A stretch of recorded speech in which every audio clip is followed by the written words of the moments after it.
Este es un video para la clase de Técnicas Modernas de Manufactura que se imparte en la Universidad Autónoma de Ciudad Juárez en la Maestría de Ingeniería de Manufactura con el Dr. Delfino Cornejo Monroy. El tema de hoy es procesos de conformado de polímeros. Iniciaremos con definir los productos plásticos. Los plásticos se pueden formar de una amplia variedad de productos.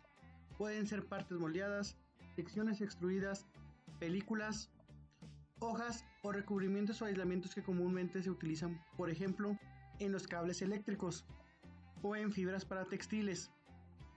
Los procesos de moldeado de plástico nos permiten o nos ofrecen la facultad de formar figuras geométricas ilimitadas.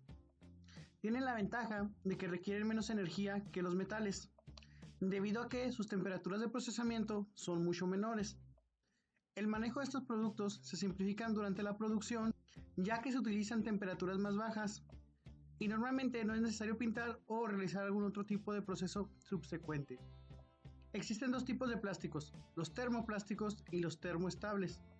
Los termoplásticos tienen una estructura química permanente, invariable durante el calentamiento y la conformación, es decir, no cambian y comprenden el 70% del total de los plásticos en el mundo, mientras que los termoestables son aquellos que se someten a procesos de curado, de calentamiento y conformación, lo que causa un cambio permanente en la estructura molecular.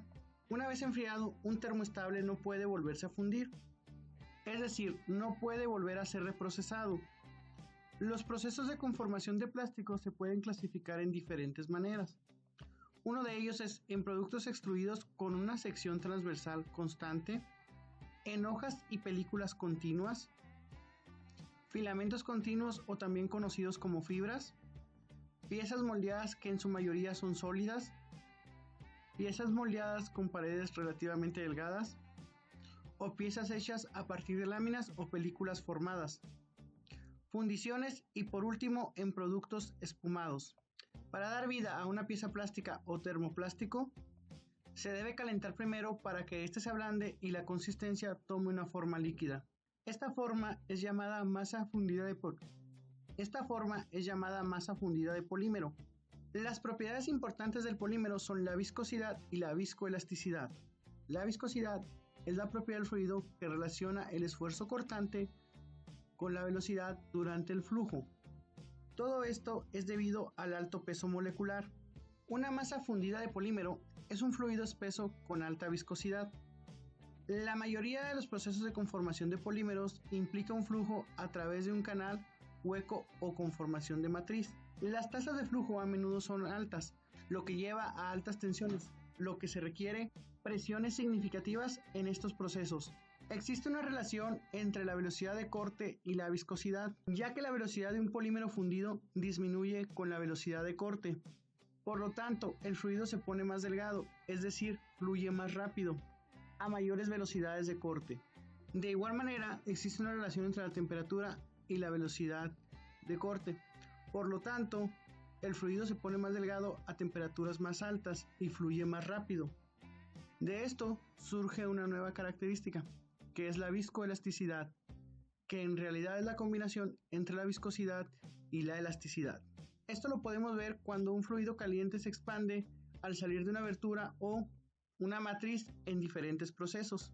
El primer proceso que veremos en el conformado de plásticos es el de extrusión.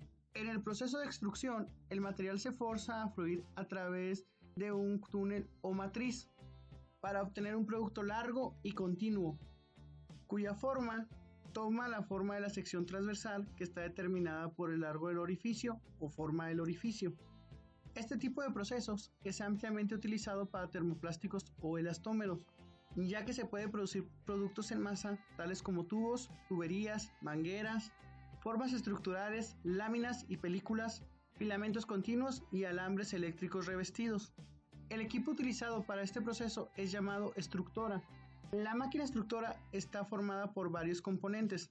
Podemos dividirlo en tres: el barril, el tornillo y el cabezal o la matriz. El primer elemento a determinar es el barril. El barril tiene un diámetro interno. Regularmente este diámetro interno oscila entre 1 a 6 pulgadas. Mantiene una relación de longitud y diámetro, por lo general 10 a 30. Su alimentación es por medio de gravedad. El material se remueve por medio de rotación y cae dentro del barril. Mediante las resistencias eléctricas y un proceso de fricción, la mezcla se funde y posteriormente un trabajo mecánico agrega calor para mantenerlo fundido. Dentro del barril podemos encontrar el tornillo. Está dividido en secciones para cumplir varias funciones. La primera de ellas es la sección de alimentación.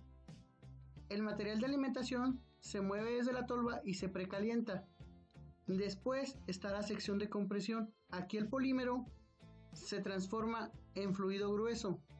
El aire mezclado con los gránulos se extrae de la masa fundida y luego se comprime. Por último está la sección de medición. La masa fundida se homogeniza y se desarrolla una presión suficiente para bombearla a través de una abertura. Por último tenemos el troquel o cabezal. Aquí el polímero fundido pasa a través de él proveniente del barril. Antes de llegar al troquel o boquilla, la masa fundida debe pasar a través de un paquete de pantallas, que en realidad es una serie de mallas soportadas por una traca rígida que contienen orificios auxiliares pequeños. ¿Cuál es la función de esta pantalla? Bueno, filtra los contaminantes y los grumos, aumenta la presión en la sección de medición, endurece el flujo del polímero fundido y elimina su memoria del movimiento circular del tornillo. La forma del orificio de la matriz determina la forma de la sección transversal del fluido extruido. Los perfiles de matriz más comunes son los perfiles sólidos, los perfiles huecos, recubrimientos de cable o alambre, hojas y películas y filamentos. También existen formas redondas o cuadriculares, secciones transversales irregulares o en forma circular. Cuando se utiliza el proceso de extrusión para realizar perfiles huecos, se obtienen productos como tuberías, mangueras y otros productos con secciones transversales que tienen orificios. Recordemos que para este tipo de productos se requiere que el mandril tenga la forma. Este mandril, por lo regular, tiene entradas de aire en el cual se sopla para poder obtener o mantener la forma del producto extruido. El siguiente proceso que veremos para la conformación de plásticos es la hoja de lámina o películas. Hay que hacer una distinción entre lo que es una película y una hoja. Una película tiene un espesor menor a 0.05 milímetros o 0.020 de pulgada. Por lo regular, las películas son utilizadas para envolturas en embalajes, como bolsas utilizadas en los supermercados o bolsas de basura, entre otras aplicaciones, mientras que las hojas tienen un espesor superior a 0.005 de milímetros o 0.020 de pulgada y puede tener otras aplicaciones, inclusive como materia prima, como es el proceso de termoformado. Se utilizan tres tipos de proceso para la fabricación de láminas y películas, los cuales son la extrusión de chapa o película de hendidura, proceso de extrusión de películas ahumada y el talandrado. El primero, que es la extrusión de películas de chapa, se realiza mediante la extrusión de película normal, en donde se utiliza una ranura estrecha como abertura de matriz. Esta hendidura puede medir hasta 3 metros o 10 pies de ancho, puede ser tan estrecha como 0.05 de milímetro o 0.01 de pulgada. Uno de los principales problemas es mantener la uniformidad del grosor en todo el ancho del material. Esto debido a que existe un cambio brusco de temperatura a través del polímero a medida que fluye a través del molde, lo que provoca que regularmente los bordes sean recorridos o se tengan que recorrer. Otro proceso es el proceso de extrusión de película soplada. Este proceso combina el proceso de extrusión y de soplado para producir un tubo de pared muy delgada. La forma de realizarlo es se extruye un polímero alrededor de una boquilla que ésta sopla aire para poder inflarlo y obtener así la película. El aire soplado es para mantener el grosor uniforme y el diámetro del tubo. El tercer proceso, que es el proceso de talandrado, es un proceso donde se pasa la materia prima a través de una serie de rodillos para reducir el grosor y así obtener el tamaño requerido. Sin embargo, presenta la desventaja de que el equipo es muy costoso y solamente es factible utilizarlo en altas tasas de producción. Este proceso es una opción para productos que requieren un alto acabado superficial y una exactitud de dimensión muy estrecha. Así que solo se aplica regularmente en termoplásticos como cauchos o PVCs plastificados, productos de revestimiento, por ejemplo tinas de baño, manteles de vinilo, revestimientos de bocina, botes inflables y juguetes. Nuestro siguiente tema son las fibras y filamentos. Para iniciar, definiremos lo que es una fibra. Una fibra es una hebra larga y delgada cuya longitud es al menos 100 veces su sección transversal, mientras que un filamento es una fibra de longitud continua. Existen varias aplicaciones para las fibras y filamentos, y por lo regular estas son en donde se aplican como materiales textiles o materiales de refuerzo. Las fibras pueden ser naturales o sintéticas. Las fibras naturales constituyen el 25% en el mercado y son el algodón y la lana, mientras que las fibras sintéticas constituyen el otro 75% del mercado. El más común es el poliéster, pero existen otros como el nylon, el acrílico y el rayón. Para producir la fibra se utiliza un proceso que es conocido como hilado. En este se utiliza un polímero de partida que es calentado hasta llegar al estado fundido y se bombea a través de una hilera.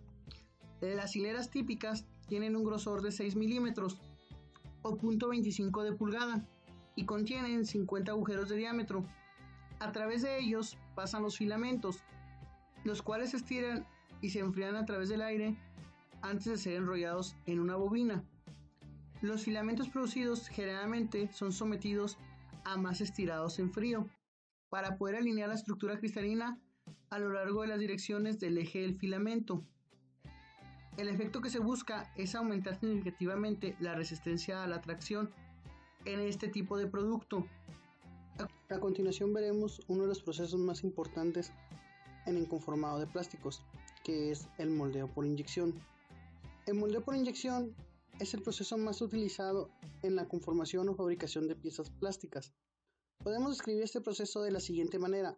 Un polímero se calienta y se funde a altas temperaturas y es forzado a fluir a una cavidad de molde donde se solidifica o se congela y después se retira de la cavidad formando una pieza plástica. Una gran ventaja de este proceso es que tiene bajos tiempos de ciclo. Puede incluso fabricar piezas hasta con 30 segundos de ciclo. Hay tiempos de ciclo mayores a 1 minuto, pero no son tan frecuentes encontrarlos en la industria. Un molde puede contener varias cavidades, lo que ayuda en la fabricación en altos volúmenes o grandes masas de piezas. Las piezas moldeadas por inyección pueden tener formas complejas e intrínsecas. El moldeo por inyección es un proceso económico, pero solo es para grandes masas de producción debido a lo costoso que es la fabricación y diseño de moldes. Este proceso utiliza una máquina que es llamada máquina inyectora o máquina de proceso de moldeo por inyección. Esta máquina se puede dividir en dos, que es la unidad de inyección y la unidad de sujeción. La unidad de inyección se encarga de fundir y plastificar el plástico, así como para liberarlo hacia el molde, y su función es similar al de una estructora como lo vimos en la parte anterior, mientras que la unidad de sujeción abre y cierra el molde en cada ciclo de inyección. Dentro de la unidad de inyección podemos encontrar el barril, el cual en su parte interior tiene un husillo o un tornillo que se encarga de plastificar por medio de fricción el polímero plástico. El barril y el tornillo funcionan de manera similar como un émbolo, cuya función es inyectar el plástico fundido dentro del molde. Al final de la unidad de inyección se encuentra la válvula de retención, o también conocida como válvula Scheck. Este impide que el plástico fluya hacia atrás a lo largo del tornillo, es decir, evita que el plástico retorne hacia el barril una vez que el plástico está dentro del molde. La otra sección de la moldeadora es la unidad de sujeción. Básicamente su función es sostener las dos mitades del molde y mantenerlas alineadas entre sí. Durante el proceso de inyección mantiene el molde cerrado, aplicando una fuerza suficiente para resistir la fuerza aplicada por la inyección. Subsecuente, abre y cierra el molde en los momentos adecuados del ciclo. Podemos dividir el proceso de moldeo en 4 etapas. En la primera, el molde está cerrado. En la segunda, se inyecta el fluido en la cavidad. En la tercera, el tornillo se retrae. y en la última y cuarta parte el molde se retrae y la parte es expulsada. La parte más importante en el moldeo por inyección es el molde. El molde es específicamente fabricado para producir una parte en específico o un producto. Por esta razón, cada molde es único, diseñado exclusivamente para las necesidades del cliente o el producto que se fabricará. Tenemos tres tipos de moldes: los moldes de 2 placas, los moldes de 3 placas o placas flotantes y los moldes de hot runner o colada caliente. El primer molde, que es el molde de 2 placas, es el molde convencional o clásico. En esta parte el molde tiene una cavidad que asemeja la geometría de la pieza que se fabricará. En realidad es el acoplamiento de 2 mitades de un molde, que tiene un canal por el cual fluye el polímero fundido desde la boquilla de la cavidad del molde. Estos canales son conocidos como runners o corredores y se encargan de conducir a la cavidad el plástico fundido, entrando a través de compuertas o gates. Una característica es que estos moldes requieren de un sistema de expulsión para desplazar la pieza moldeada o separarla del molde al final de cada ciclo de moldeo, además de que requieren un sistema de enfriamiento. Este puede ser externo, como hacer fluir a través de él agua con bombas o chillers. Lo que se realiza es que se hace circular agua a través del molde para poder disipar el calor que se genera por el proceso de inyección. Otro concepto son las rejillas de ventilación o venteos. Esto permite la evacuación de aire de la cavidad o gases que se han formado debido al proceso de inyección cuando el polímero se derrite. El siguiente tipo de molde es el molde de 3 placas o de placa flotante. Este molde utiliza 3 placas o una placa flotante para separar la pieza del corredor o colada cuando el molde se abre. Tiene la ventaja sobre el molde de 2 placas que a medida que el molde abre, el corredor o runner se desconecta de la pieza y cae en un recipiente por debajo del molde. Esto ayuda para eficientar el funcionamiento de la máquina moldeadora y la separación de las piezas moldeadas. El último tipo de molde es el molde de hot runner o colada caliente. Este es utilizado para eliminar la solidificación del corredor o bebedero con la pieza al ubicar calentadores alrededor de los canales correspondientes del runner o corredor. Esto sucede cuando el plástico dentro de la cavidad del molde se solidifica, los canales del bebedero y el canal permanecen fundidos, listos para ser inyectados en una cavidad del próximo ciclo. Ofrece una gran ventaja ya que elimina la generación de scrap al no utilizar material en los corredores o runners, y además ofrece un mejor acabado estético en lo que se refiere al punto de inyección o marca o sobrante generado por la inyección con el runner. Otro proceso es el moldeo por inyección por reacción. En este proceso se mezclan 2 elementos líquidos altamente reactivos y luego se inyectan a una cavidad de un molde, donde se producen las reacciones químicas que conllevan a la solidificación. El moldeo por transferencia también es utilizado en ocasiones. En este tipo de procesos existe una carga denominada TS que se carga en una cámara inmediatamente delante de la cavidad del molde, donde se calienta y luego se aplica presión para forzar el polímero blando en el molde calentado, donde este es curado después. Existen 2 variables de este proceso. Uno de ellos es el moldeo por transferencia de la olla. La carga se inyecta desde una olla a través de un canal de bebedero que se hace fluir hacia la cavidad, mientras que el otro es el de fundición de transferencia por émbolo. Un émbolo inyecta la carga caliente del pozo a través de los canales de la cavidad. Nuestro próximo proceso es un proceso muy utilizado en la industria y surgió a partir del soplado de vidrio. Nos referimos al moldeo por soplado o blow molding. Este tipo de proceso utiliza la presión del aire para enfriar la pieza de plástico tipo blando en una cavidad de un molde. Es utilizado para hacer piezas de plástico hueco, donde se necesita que sea una sola pieza con paredes delgadas. Un ejemplo claro son las botellas. La aplicación de este proceso por lo regular es en cantidades muy altas, donde se utiliza para el consumo de mercados masivos. La fabricación de moldeo por soplado se realiza en 2 pasos. En el primero se fabrica un tubo de partida que es llamado Parison, y en el segundo este tubo es inflado para tomar la forma inicial deseada. La aplicación de este proceso por lo regular es en cantidades muy altas, en donde se utiliza para consumos de mercados masivos. La fabricación de moldeo por soplado se realiza en 2 pasos. La formación del Parison se logra mediante la extrusión o el moldeo por inyección, lo que origina que tengamos 2 tipos de proceso de soplado: soplado por extrusión y soplado por inyección. El soplado por extrusión se divide en 4 pasos. En el primero se extruye el Parison. En el segundo, el Parison se sujeta en la parte superior y se sella en la parte inferior, agregando un pasador que permite el soplado cuando el molde se cierra. Después surge el tercer paso, en el que el tubo es inflado. Y por último, se abre el molde y se retira la pieza. De igual manera, el moldeo de soplado por inyección se divide en 4 pasos. En el primero, el Parison se inyecta moldeado alrededor de la varilla de soplado. En el segundo paso, el molde se abre y el Parison se mueve al molde de soplado. En el tercero, el polímero blando está inflado mediante aire. Y por último, el cuarto paso, se extrae la pieza que es desmoldada. La ventaja que presenta el moldeo por soplado es que su estructura resultante es más rígida, más transparente y más resistente a los impactos. El plástico más utilizado es el que es conocido como PET, que tiene una permeabilidad muy baja y se fortalece por medio del moldeo por estiramiento. Esto es ideal para productos como bebidas y envases. Algunos de los productos del moldeo por soplado son el polietileno de alta densidad, el polipropileno. Estos por lo regular son utilizados en las empresas que se dedican a la fabricación de productos desechables y procesamiento de bebidas. Otro tipo de forma de moldeo es el moldeo rotacional. Este proceso usa la gravedad de un molde giratorio para producir una parte.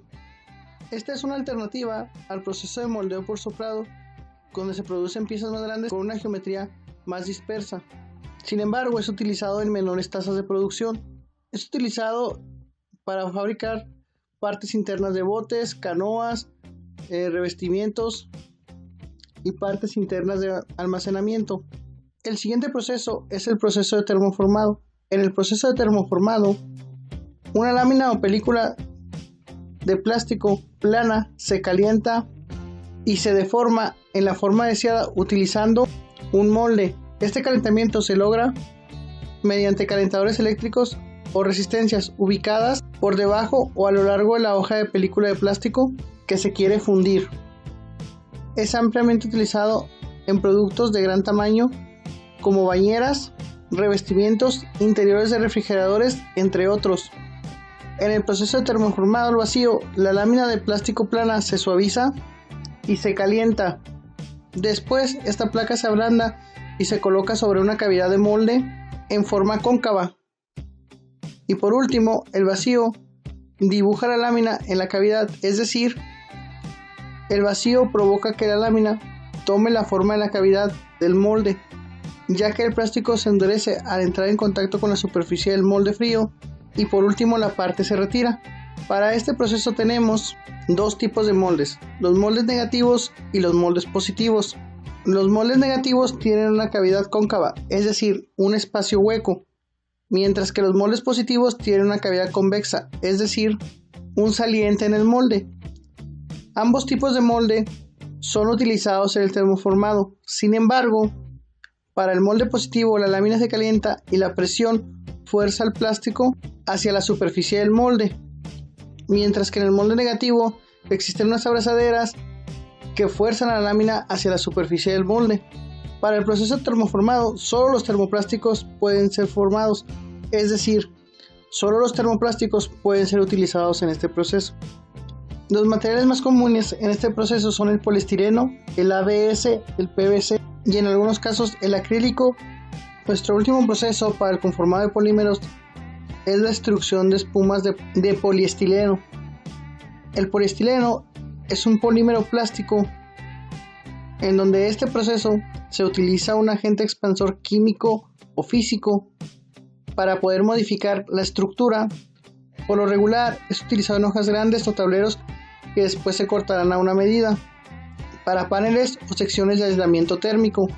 Este proceso utiliza perlas de poliestireno preespumadas, las cuales se introducen en una cavidad de un molde, se expanden o se fusionan para formar un nuevo producto.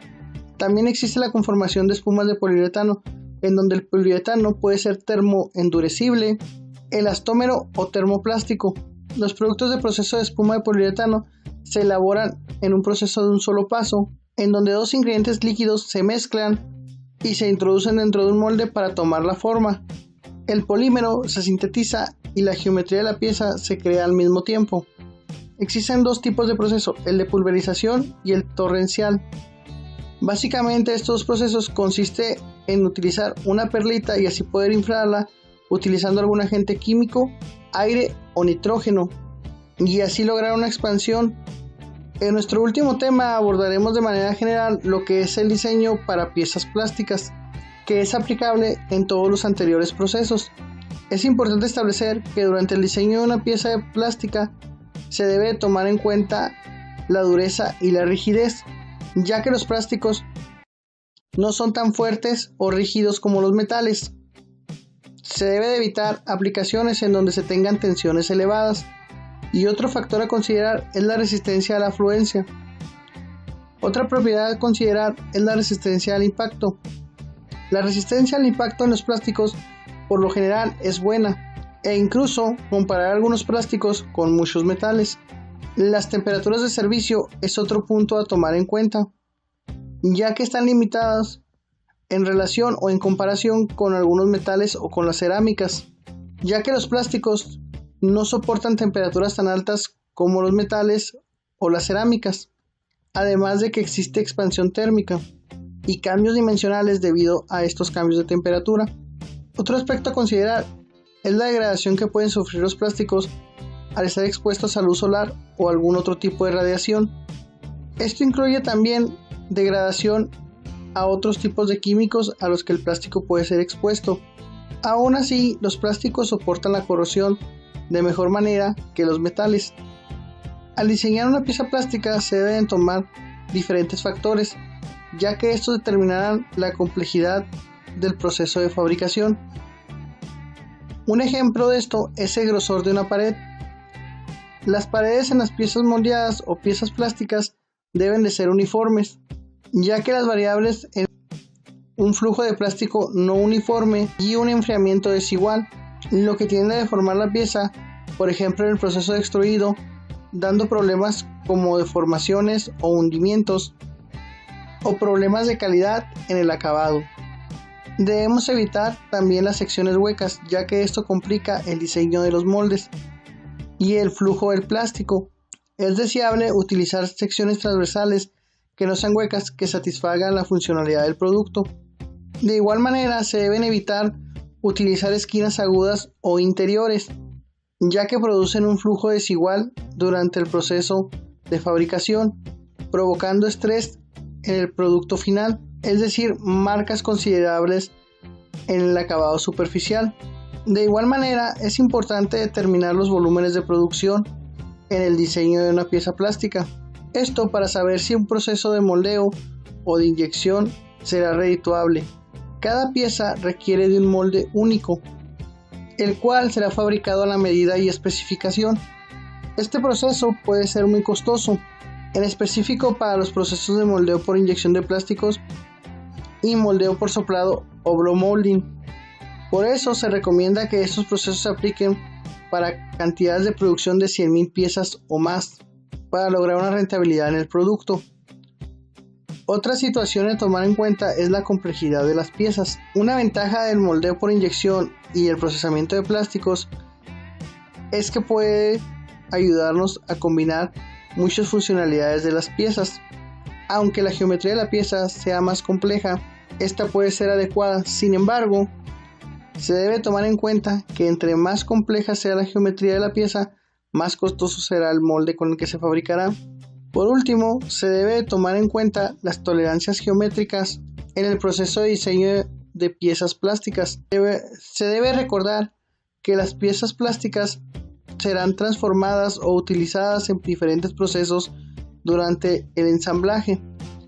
Y esto se debe tomar en cuenta ya que los procesos de conformación de plásticos tienden a cambiar dimensiones en la pieza debido a diferentes parámetros como el enfriamiento y temperaturas.